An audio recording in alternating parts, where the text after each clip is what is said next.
ये कहानियां केवल मनोरंजन के लिए बनाई गई है। इनका किसी भी धर्म, जाति या व्यक्ति से कोई संबंध नहीं है। कृपया इन्हें एक काल्पनिक कहानी के रूप में देखें। कहते हैं इंसान का लालच उसे ले डूबता है। जिंदगी में सब कुछ आसानी से पाने के लिए इंसान कभी कभी ऐसे रास्ते चुनता है जो उसे सीधा मौत की मंजिल तक ले जाता है, जहां से लौटना मुश्किल या फिर नामुमकिन होता है। मध्य रात्रि के वक्त धौलापट्टी गांव की नदी के किनारे किसी तरह की साधना चल रही थी। तांत्रिक गोरखनाथ आंखें बंद करके मंत्र पढ़ता हुआ हवन कुंड में आहुतियां डाल रहा था। ओम झंझाकाल पूरब देश, जहाँ गाय का हल चले वहीं बैल की हो पूजा। निकारी तंत्र मंत्र मंत्र हट हट हट हट स्वाहा। वह मंत्र पढ़ ही रहा था कि तभी कुछ दूर बने मिट्टी के गड्ढे से एक आदमी रेंगते हुए बाहर निकला। उसका बुरी तरह गला हुआ कमजोर शरीर किसी महामारी का शिकार लग रहा था। दर्द की वजह से वो कराह रहा था।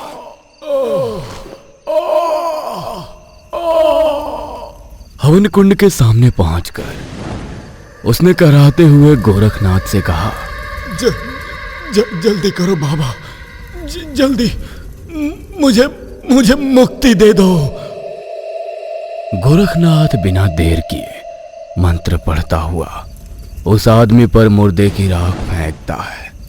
फिर उसे सिंदूर से तिलक लगाकर उसके आगे गाय के गोबर से थोड़ी सी जगह पवित्र करता है और एक गोला बनाकर पास ही रखी लोहे की कटार उठाकर मंत्र पढ़ते हुए पूरी ताकत से उसकी गर्दन पर वार करता है। सिर धड़ से अलग होकर उस गोबर से पवित्र किए हुए गोले में गिर जाता है और उसके धड़ से कुछ काले धुएं जैसी आकृतियां निकलकर कटे सिर में समा जाती हैं। तांत्रिक गोरखनाथ उस आदमी के कटे हुए सिर और मंत्र से जागृत किए हुए नारियल को पास ही रखे एक पुराने मगर कीमती संदूक में रखने लगा, जिसमें पहले से सोने चांदी के बेशकीमती गहने और महंगे कपड़े रखे हुए थे। फिर उसने संदूक को ताला लगाकर मंत्र से बांध दिया और उसे नदी में प्रवाहित कर दिया। उस आदमी के सिर कटे शरीर को जलाने के बाद तांत्रिक गोरखनाथ गांव की ओर लौट गया। इन सब की शुरुआत आज से लगभग 1 महीने पहले हुई थी। असम में रहकर कमाने वाला दीना आज सालों बाद गांव लौट रहा था। ट्रेन पैसेंजर थी और उसमें ना के बराबर भीड़ थी। रात का वक्त था और तकरीबन 1 घंटे बाद उसके गांव का स्टेशन आने वाला था। कुछ ही देर में दीना अपनी सीट से उठकर ट्रेन के दरवाजे की तरफ आया, जहां उसकी नजर एक लावारिश रखी हुई संदूक पर गई, जिसे देखकर दीना ने खुद से ही कहा, वाह, संदूक तो कीमती लगती है, मगर भला इसे यहाँ दरवाजे के पास लावारिश किसने छोड़ दिया? शायद इसका मालिक आसपास ही होगा और उसका स्टेशन आने वाला होगा। यही सब सोचता हुआ दीना दोबारा से आकर अपनी सीट पर बैठ गया, मगर काफी देर तक वो संदूक के बारे में सोचता रहा। रात काफी हो चुकी थी और दीना का गांव उस रूट का आखिरी स्टेशन था, इसलिए लगभग ज्यादातर लोग उतर चुके थे।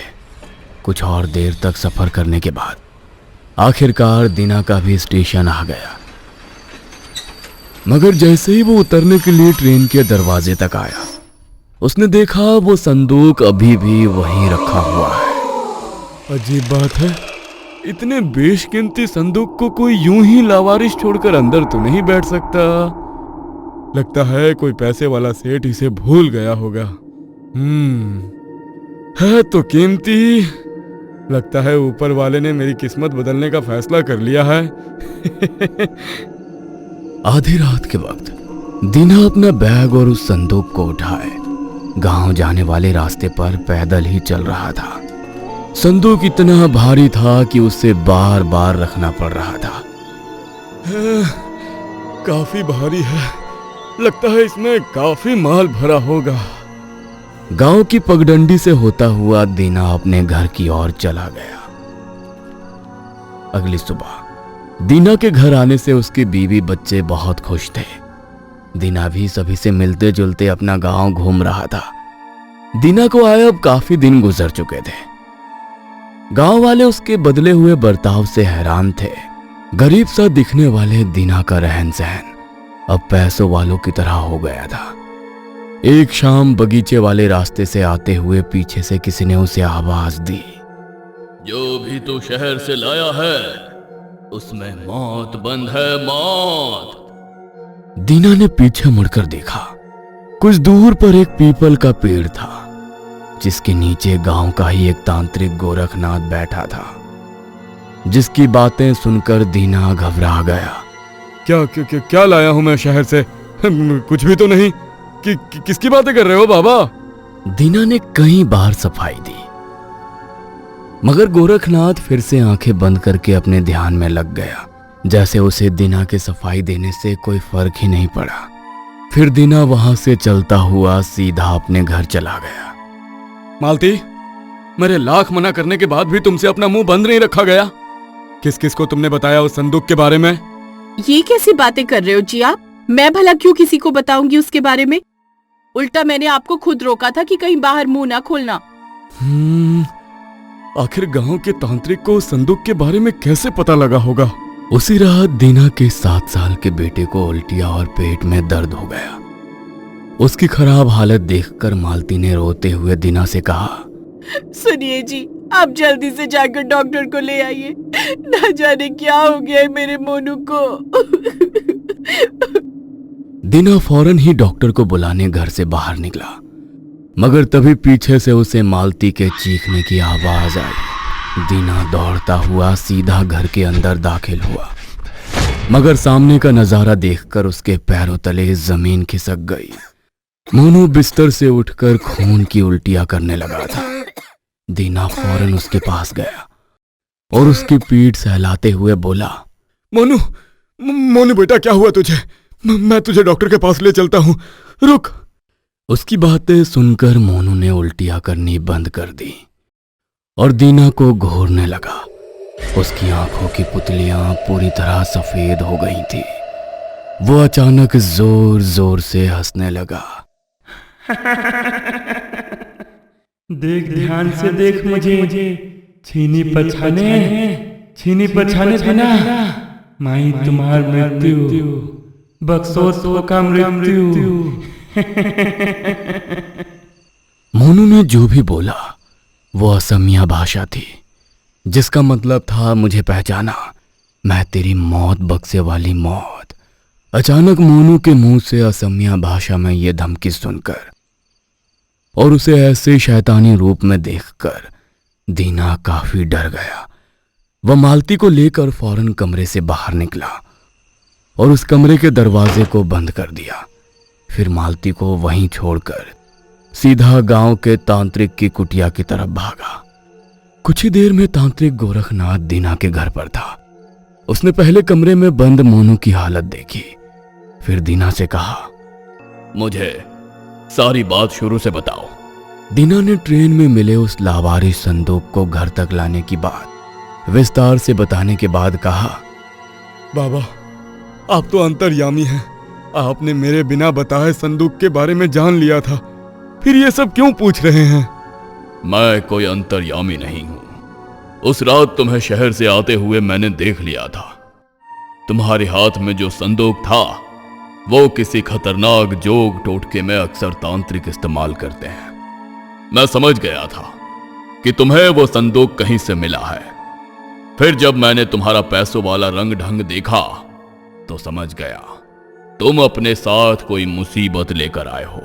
खैर, फिर तुमने उस बक्से का क्या किया?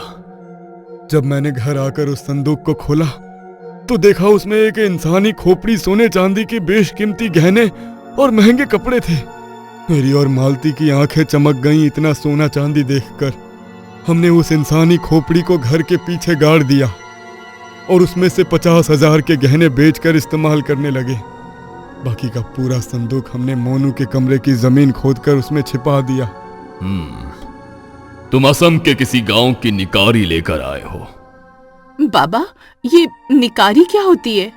जब कोई गांव या इलाका किसी गंभीर समस्या में फंस जाता है, जैसे महामारी, बाढ़ या फिर सूखा, तब वहां का तांत्रिक हर घर से सोना, चांदी और महंगी वस्तुएं लेकर गांव भर की बला कष्ट साधने के जरिए उन चीजों में कैद कर देता है और उन्हें ऐसे ही किसी संदूक वगैरह में भरकर अपने गांव या कस्बे से जितनी दूर हो सके भेज देता है। फिर जो भी उस संदूक को खोलता है, उसमें बंद बला या बीमारी उसके साथ साथ पूरे इलाके को अपनी चपेट में ले लेती है। तो क्या इसका कोई हल नहीं है बाबा? हल है।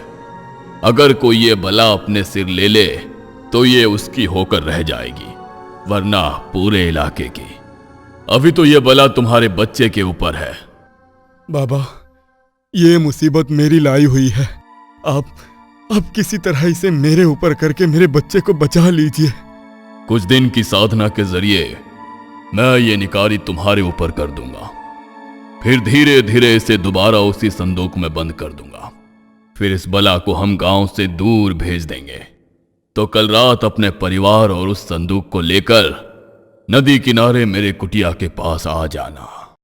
अगले कई दिनों तक गोरखनाथ आधी रात के वक्त दीना और उसके बीवी बच्चों को नदी किनारे बुलाकर साधना करता रहा, जो कि कभी कभी काफी खतरनाक और डरावनी हो जाती थी। फिर जब निकारी की महामारी ने मोनू के शरीर को छोड़ दिया, तो उस रात गोरखनाथ ने मालती से कहा, अब तुम्हारा बच्चा निकारी महामारी से मुक्त हो चुका है और अब वो बला तुम्हारे पति के ऊपर है। अब तुम घर जाओ। जब तक मैं दीना के शरीर से वो महामारी दूर नहीं कर देता, ये मेरे पास ही रहेगा। काफी समझाने के बाद मालती बच्चे को लेकर घर चली गई। फिर गोरखनाथ ने कई दिनों तक दीना के शरीर से उस महामारी को निकालने की कोशिश की, मगर दीना की हालत दिन ब दिन खराब होती गई। उसकी ऐसी हालत और गांव की भलाई के लिए गोरखनाथ ने दीना की बलि देकर उस मौत के बग से निकारी महामारी को दोबारा बंद कर नदी के रास्ते गांव से दूर भेज दिया। हेलो दोस्तों, हमारे चैनल की लेटेस्ट वीडियोस और सभी अपडेट्स के लिए हमें फेसबुक और इंस्टाग्राम पर जरूर फॉलो करें। अगर आपको ये वीडियो पसंद आई हो तो इसे लाइक और शेयर करें। ऐसी ही वीडियोस देखने के लिए हमारे इस चैनल को सब्सक्राइब करें। तो मिलते हैं अगली वीडियो में, तब तक के लिए नमस्कार।